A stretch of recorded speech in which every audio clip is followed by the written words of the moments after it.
Welcome to Season 4 of the Agile Brand with Greg Kihlstrom, where we discuss business agility through customer experience, employee experience, and digital transformation. I'm your host, Greg Kihlstrom. The Agile World podcast is brought to you by TEKsystems, an industry leader in full-stack technology services, talent services, and real-world application. For more information, go to teksystems.com. To read more about the topics discussed on this show, you can go to my website at gregkihlstrom.com and read my latest articles or get a copy of my latest book, Meaningful Measurement of the Customer Experience, now available on Amazon and other retailers. My name is Greg Kihlstrom, and I'm the host of the Agile Brand podcast. Today we're going to talk about harnessing the power of data to improve the customer experience. To help me discuss this topic, I'd like to welcome Kaz Ohta, CEO and co-founder at Treasure Data, one of the leading customer data platforms. Kaz, welcome to the show. Thank you very much for having me today, Greg. Yeah, looking forward to talking about this topic with you. But before we get started, why don't we get started with you giving a little background on Treasure Data for those that may not be already familiar with it? Sure. Treasure Data provides CDP customer data platform. We specifically help global enterprise brands to achieve what we call connected customer experiences. And, I started this company 12 years ago. It was just 3 people. Now that we have 700 people across 20 countries, so quite a lot of growth. Yeah, definitely. Some phenomenal growth there. So let's dive in here. So there's a very famous infographic for any of us in the marketing technology world by Scott Brinker of Chief Martech that outlines the marketing technology landscape that's grown over the years. So I think, the latest version has over 8,000 different platforms listed on it. And as you and I well know, that number continues to grow, right? So, let's, while not all companies use even a small fraction of those 8,000 or even the categories that they represent, there's still a lot of fragmentation out there. So I want to talk about that a little bit. Sure. So, companies rarely have the issue of not having enough data to work with, but usually the opposite. They have too many systems, too many platforms, and just too much data in general to really make meaningful conclusions from. What are some of the challenges that this causes? Yeah, sure. I personally am a consumer too, right? Okay. Yeah. For example, one day I got this notification from one of my internet cable providers saying, hey, finally, fiber is available in your area. I was so excited by working remotely so long, right? Yeah. So I immediately called contact center, needed to wait like 30 minutes. They didn't know about my plan. They're asking my phone number, even though I'm calling from my phone. Right. They of course didn't know about that fiber plan. I was so frustrated. So I went to the retail store for that cable provider shop, and then same story happened. I needed to wait. They're asking my phone number. They didn't know about that fiber plan, right? Yeah. So really the challenge is, okay, you have to treat the customer in any of the channel you have. Otherwise, consumers are now getting more digitalized and then getting used to all the experiences you're getting from like Google, Amazon, Facebooks of the world. You have to catch up with that, right? Yeah. Otherwise, they will switch your brand. Yeah. So what's I'm sure there's a lot that companies need to do, but what's some of the best ways for companies and brands to solve some of these challenges that solve, basically the problem that you just described, which I'll definitely say I think we can all relate to. Yeah. So according to McKinsey, 60% of customer journey is now happening in the digital world. This gets tripled after pandemic, right? So every company on the earth right now has to understand the customer by data and using the data to personalize the experience. And then the marketing technology has evolved from single channel to omni-channel. And now customer experience is becoming more like corporate-wide, what we call omni-department, right? So every executives of any major brand has to take this as a number one priority. Yeah. So, at the end of the day, brands need to tie their customer data together in order to gain more value out of it, both for the business as well as the customer.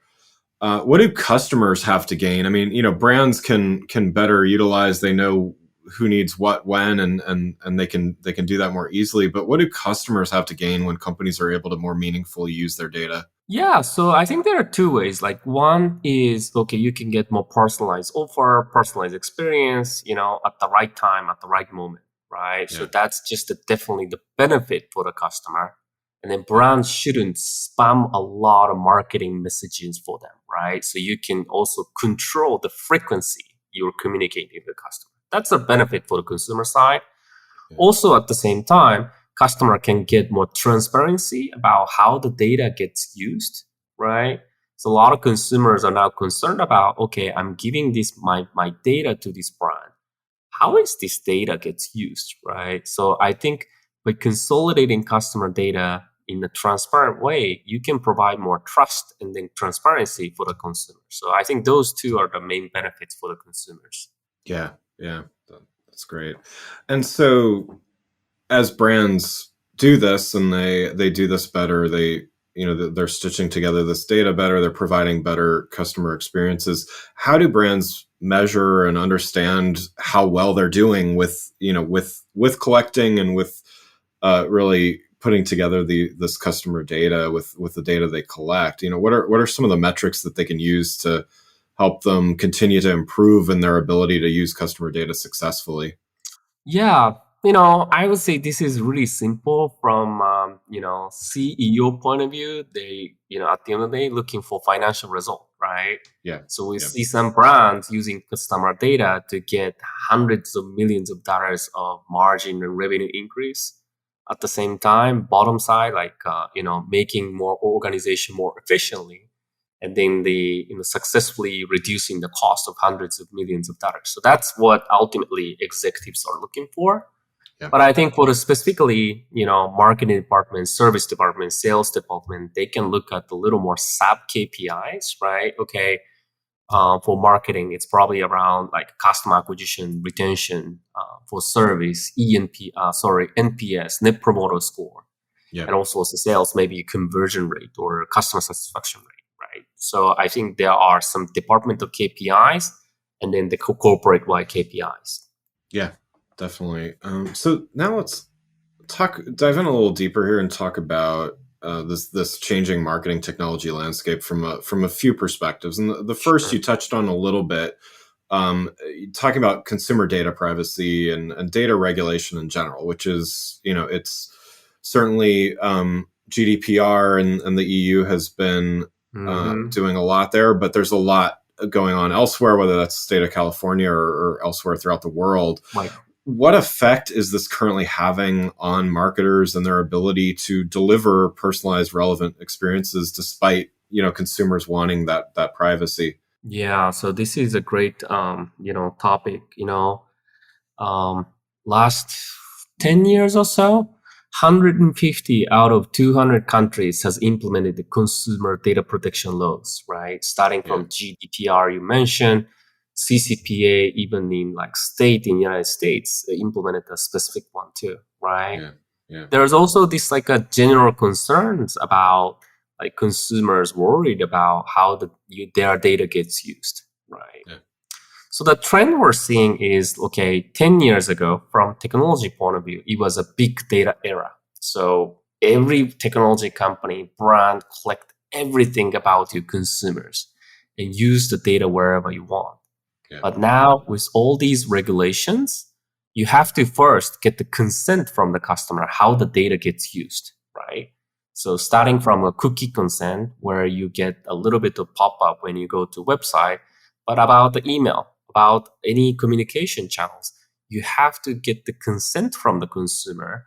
And then the brand has to make sure the way data gets used is actually following that consent, right? yeah, So that's actually a really interesting and difficult from technology point of view, and that's why a lot of marketing technology companies and data company even struggle to get the adoption at the enterprise level, because what I see right now is a lot of personalization customer experience project is happening alongside with the privacy project, mm. and that two has to come together. Yeah, yeah, definitely. Yeah, it's interesting how they seem um opposed to one another, but they're to your point, they're actually being done hand in hand, and I think that's actually a positive thing. Right. And if you look at the market landscape, data is the fastest Yeah, growing area of segment, but then the second one is privacy.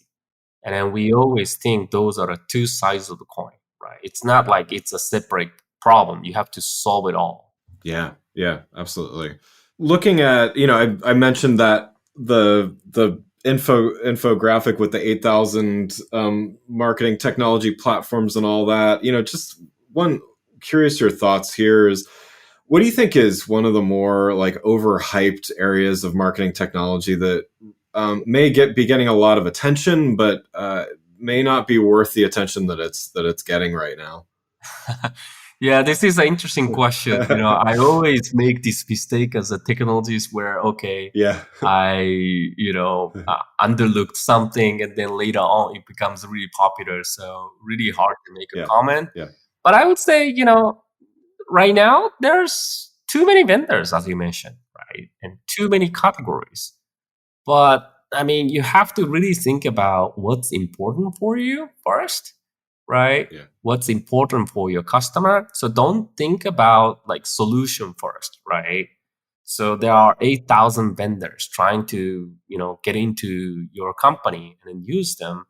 But again, I was talking with one CMO who said, "Oh, I actually bought 20 solutions last year wow, and only two are working right now. So I'm ripping off 18." That's right, like, I don't know if that's a good approach, right? You're spending so much time and energy and money for yeah, those solutions, and then you're getting like 10% of solution working, right? So I always advise like, okay, problem first, solution next, right? Don't be confused with the way you introduce new vendors. yeah, yeah. Because I mean, in addition to just the time to implement and integrate from a technology standpoint, it's also there's people there's processes that need to be created around new tools, and there's people that are spending a lot of time on using those tools as well. So yeah, definitely, Right. definitely takes some careful consideration. Yeah, Yeah. makes sense. So the flip side to that last question, what do you think is an area that is not getting enough attention and that marketers should maybe be paying a little more attention to? Yeah. So, I mean, I would say, as I mentioned, customer experience became from single channel to omni-channel, Yeah, and then it's becoming a corporate way, right? So I was talking with a lot of marketing leader who only thinks about like experiences in this marketing channel. But borrowing my example of this cable company, yeah, internet company, customer experience is everywhere, right? In the service, contact center, and you can also make logistics efficient for your consumers, right? So a lot of conversation with CMO right now is I actually started seeing some of the contact center is reporting to marketing, and then yeah, marketing leader like CMO is in charge of more channels, right? So that's probably something you want to take a look at to yeah, see, okay, contact center is all about efficiency, right? How to make the calls shorter. But okay, is it an opportunity to sell, cross sell, upsell more products? Or at yeah, the same time, that's the last channel you're calling in. So how can we prevent the churn, right? So just think outside of marketing and think about customer experience. That's one area I would like to recommend. yeah, The other things I noticed is, there's this like a general fear about recession next year, and I was talking with a lot of marketing leader, and company who has more than 10 billion plus in revenue will yeah, decrease the marketing budget next year, yeah, right? Because they just don't see the growth next year. And also, I think a company is cutting a lot of cost, right, and marketing is where you cut the cost first, right? At the same time, within our survey, we also observed that the percentage of your budget spent for analytics has actually been increasing dramatically last 6 months to 9 months period of time. So what that means is your total budget is decreasing, but your investment into data is increasing. And I was asking why. So now, I found out the CEOs are actually now demanding a lot more transparency, return on return, improved customer acquisition cost, right? So traditionally, marketing is a little more black box, and when digital comes in, it becomes a little more transparent. Now customer experience becoming a lot of omni-channel. So I think marketing leader has to embrace the technology to show the ROI of all of the campaigns, so that okay, those campaigns actually generates more money than others, so that eventually you become more efficient. Do you think that would you say that CEOs and even COOs and other execs and leaders in the org are getting more sophisticated in regards to marketing then? I think so. I mean, at the end Yeah. of the day, it's all about funnels, right? So Yeah. marketing in general, creates awareness, gets some lead, trying to convert into more contact, and then sales will close, and then customer success or support will grow that loyalty, Yeah. Yeah. right? So if you're a CEO, CO, you have to optimize this funnel from the top to bottom with the least amount of money, right? And so they would like to see every day that funnel efficiency, conversion rate in each stage is Yeah. Yeah. improving. That makes sense. Well, let's switch gears here a little bit. Let's talk a little bit about your own background and story, which is pretty remarkable. You moved to the United States without knowing how to speak English, and overcame not only that obstacle, which Yes. I that kudos to you for your bravery there, and then went on to co-found Treasure Data as its CTO. You raised 234 million by SoftBank Right. and grew Treasure Data from 5 million ARR in 2 years to over 25 million over the first 5 years. Yeah. What has been your biggest motivation as you've achieved all of this? Yes, I was probably born as an entrepreneur. My Yeah. parents run this little pharmacy business. Yeah. So I was just looking at them running the business every day, right? And Wow. I started the first company when I was 21st, and that was in Japan. So we grew from maybe 5 people to 40 people without taking Yeah. any VC money. So I have to be more profitable all the time, right? But then I had an opportunity to work with Silicon Valley based company who were VC backed, and they scaled Yeah. from like 5 people to 500 people in 3 4 years. And I was like, okay, I need to be here and build a global software Yeah. business, Yeah. because software can be used anywhere, not just in Japan, right? So I come to the States, and obviously I was 25, nothing to lose, couldn't speak English, Yeah. Yeah. but And I can learn a lot. So that's yeah. how we started the company. And we got a lot of luck. So, we just got, first set of angel investor, but I pitched like, I don't know, 50 investors, and then they all denied. But we got this one guy called Bill Tai who seeded Mm, the initial yeah. money. He actually is the angel investor for Zoom, for example, or Canva, right? So he saw the rise of data at that time. It's like a 12 years ago, and also the cloud. So initial idea or product was, why don't we provide data analytics infrastructure in the cloud so that everyone can start analyzing the data? Okay. Actually, my background was HPC, high performance computing. My professor, when I was in university, built the world's fastest supercomputer. And I was a part of the team to build the file system for that supercomputer. So I had a lot of experience Yeah. of handling a lot of large amount of data, right? So that gave me an opportunity to, okay, why don't we bring this to the cloud?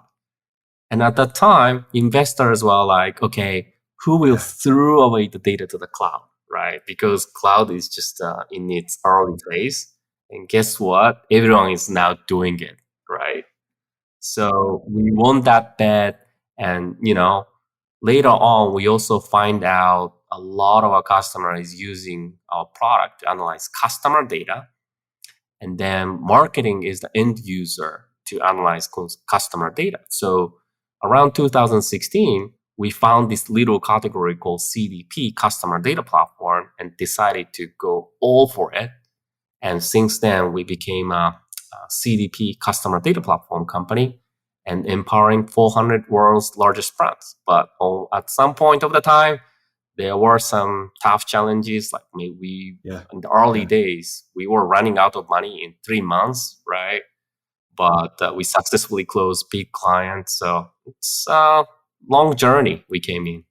Yeah, no, that's great. And yeah, as you were saying that, I was wondering, the CDP category really hasn't been around for that long. So it sounds like you kind of, found your way into it. Is that right? Yeah. So, when we started calling ourselves a CDP, it's just maybe, I don't know, a few vendors. Now we have 150 in the category. Mm-hmm. Everyone started saying we're CDP, but, look at this. We're the number one CDP vendor in terms of market share. Yeah, so that's great. Well, yeah, great story there, and obviously you've had much success. So congratulations on that. So one last question before we wrap up here. What to kind of go back to the first points that we were talking through from a brand perspective. What's one piece of advice that you would have for marketers that they may be struggling a bit. They've got plenty of customer data, but they're struggling to make the best use of their customer data as they navigate the months ahead? Right. I mean, we talked about the rise of, digital channels, privacy concerns, and also next year we may experience the budget decrease because of the, possible recession, right? Of all these combined, I will say using customer data is how you approach these trends and problems. Yeah. But I always recommend marketing leaders to think about what is actually customer want, right? What are the experience you want? And maybe you try the competitor's product or experience that might be good, that might be not good, right? So, I always talk with this marketer, hey, I want to have CDP, but it's like, why, right? What are the types of campaign you want to run? What are the types of experience you want to provide? Without that answer, it's really hard for us to help, to be honest, right? We know the technology, we know the market landscape, but without the vision of how you want to treat the customer, it's really hard to make a success together, right? So using customer data is just, the tool. And it's always about think from the goal. That's just one piece of advice. Great. Well, Kaz, thanks so much for joining the show. For those listening, what's the best way for them to keep up with what you're doing at Treasure Data? Of course. Yeah. So we have a website, www.treasuredata.com. Again, www.treasuredata.com. So please visit our website. And also for me personally, search Kazuki Ohta on LinkedIn. Would love to connect with you. Wonderful. Well, again, I'd like to thank Kaz Ohta, CEO and co-founder at Treasure Data, for joining the show. Thanks for listening to The Agile Brand with Greg Kihlstrom. Talk with you next week. Thanks again for listening to The Agile Brand with Greg Kihlstrom podcast, brought to you by Tech Systems. If you enjoyed the show, please take a minute to subscribe on your podcast channel of choice and leave us a rating so that others can find the show more easily. You can access more episodes of the show at www.theagilebrand.show. To get a copy of my latest book, Meaningful Measurement of the Customer Experience, visit my website at gregkihlstrom.com. Until next week, stay agile.